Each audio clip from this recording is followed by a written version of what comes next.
बिस्मिल्लाहिर्रहमानिर्रहीम। अस्सलाम वालेकुम। साहिद तस्दीक यूट्यूब चैनल के साथ शुरू अल्लाह ताला के नाम से जो हमारी शरअ के ज्यादा करीब है और तमाम कायनात को तख्लीक करने वाली है, और दुरूद नबी पाक सल्लल्लाहु अलैहि वसल्लम पर और उनकी आल पर जो वजह तख्लीक की कायनात है।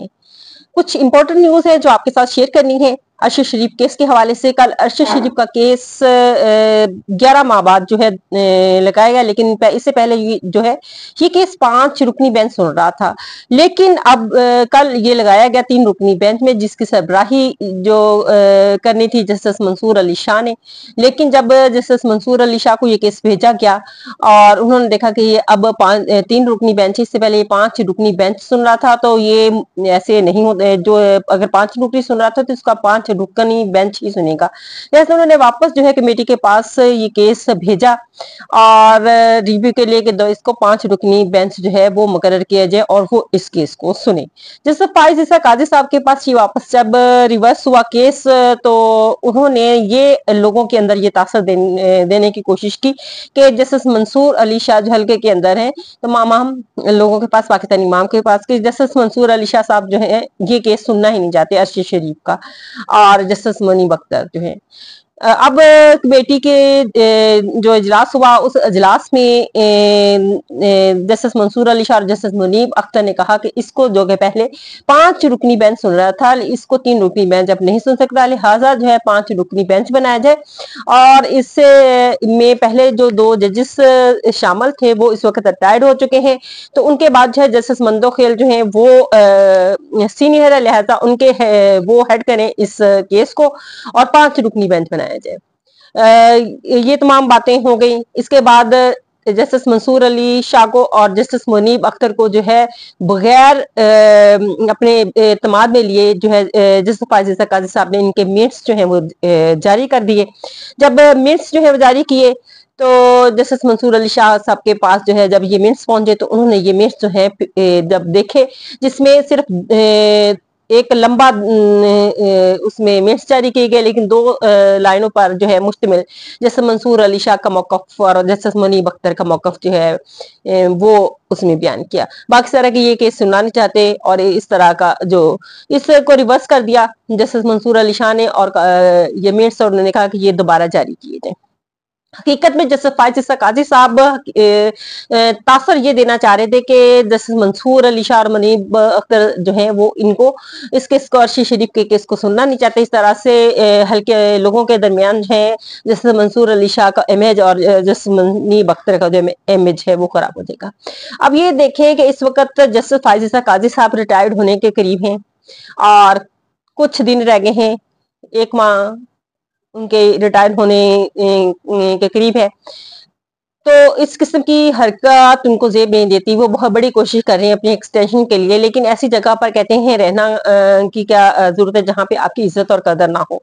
अब जस्टिस फाइज ईसा काजी साहब ना तो कोई भी बेंच बना सकते हैं अपनी मर्जी का, ना ही कोई केस लगा सकते हैं अपनी जजेस के पास अपनी मर्जी का, ना हो कि अकेले कोई फैसला दे सकते हैं।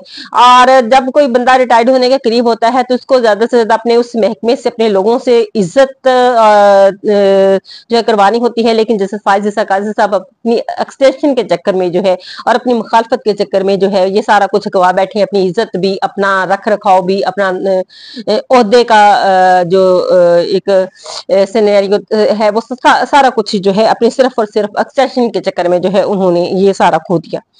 अब वो ये तासर और असल हकीकत जो है 3 रुकनी बेंच के सामने लगाने की जो है वो इससे भी अलग है। वो उनका असल ये था कि ये केस अरशद शरीफ केस में 3 रुकनी बेंच जो कि जिसकी सरबराही करेंगे जैसे मंसूर अली शाह और तमाम का तमाम जो भी फैसला देंगे हक और सच पर जो है वो फैसला जैसे मंसूर अली शाह उनको पता था कि ये ऐसे ही करेंगे, तो इससे जो है इनके और अदारों के दरमियान जो है तसादम कायम होगा, इनके दरमियान जो है आपस में नफरत जो है नफरत का बायस बनेगा ये केस।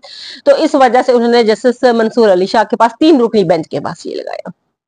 ताकि फैसला जो है, फैसला तो पता है कि क्या आना है, तो फैसला जो है मेरिट पे आना है, और इसमें अदारे भी इन्वॉल्व हैं, उनसे भी पूछताछ होनी है। तो इस तरह अदारों के दरमियान और जस्टिस मंसूर अली शाह और जस्टिस मुनीब अख्तर के दरमियान जो है वो फासले बढ़े हैं, और ये फासले जो है जस्टिस फाइज ईसा काजी साहब के लिए जो है बड़े अहम है।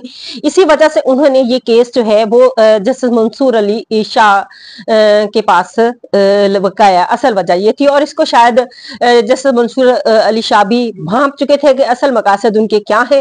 और ये 5 रुकनी बेंच पहले भी 5 रुकनी बेंच सुन रहा था, और उनकी जो एतराज था वो भी दुरुस्त था कि इसको अब भी 5 रुकनी बेंच ही इस केस को सुनेगा। तो काजी साहब के लिए जो है रिटायर होने के करीब है, इज्जत तो तकरीम चाहिए, लेकिन उनके लिए अब मुश्किलात ही मुश्किलात हैं। वो जो फैसला करते हैं वो रिवर्स उनके पास चले जाता है। कमेटी में जो मिनट जारी करते हैं वो वापस उनके पास चले जाते हैं। वो केस अपनी मर्जी से नहीं लगा सकते, वो कमेटी के मिनट्स अपनी मर्जी से जारी नहीं कर सकते। इससे और बड़ी बेइज्जती जो है किसी इंसान की और क्या हो सकती है, जो जिन हालात से जो इस वक्त जैसे फायज ईसा काजी साहब जो है वो गुजर रहे हैं। और असल हकीकत भी जो है इस तरह खुलकर सामने आ गई काजी साहब की, काजी साहब के अंदर जो है किस तरह का दिमाग जो है काम कर रहा है, और वो किस तरह से लोगों दूसरों के साथ जो है अपने अदारे में अपने ही लोगों के दरमियान जो है वो किस तरह के फासले जो है वो पैदा कर चुके हैं। और फिर नफरत की आग में और एक्सटेंशन के चक्कर में जो है उन लोगों के साथ, जिन लोगों के साथ एक लंबा अरसा गुजरा हो, उन लोगों के साथ वो ख्यानत कर रही हैं। और मखसूस नशिस्तों का केस जो है वो आज चंद घंटों बाद जो है वो भी सुप्रीम कोर्ट में सुना जाएगा। सुप्रीम कोर्ट में इस वक्त फिर दोबारा से जो है ये केस की समाअत जो है वो आ चुके हैं, और इस मखसूस नशिस्तों के हवाले से इलेक्शन कमीशन ने भी रिव्यू की एप्लीकेशन दे रखी है, और हुकूमत की तरफ से भी जो है रिव्यू की एप्लीकेशन जो है वो आ चुकी है। और तहरीक इंसाफ ने जो इलेक्शन एक्ट में तरमीम की गई है, कानून साजी की गई है पार्लियामेंट में, उस हवाले से भी जो है एप्लीकेशन दे रखी है। आप देखते हैं कि आगे ये जो है फैसले इनके क्या होते हैं। चंद घंटे बाद जो है नई मालूमात आएंगी, नई मालूमात आपके साथ शेयर करेंगे। आप मेरे चैनल के साथ जुड़े रहिए, सब्सक्राइब करें और मुझे जो है सपोर्ट भी करें। आपका तावन मेरे लिए बेहद जरूरी है। बहुत शुक्रिया। इजाज़त चाहूंगी। अल्लाह हाफिज।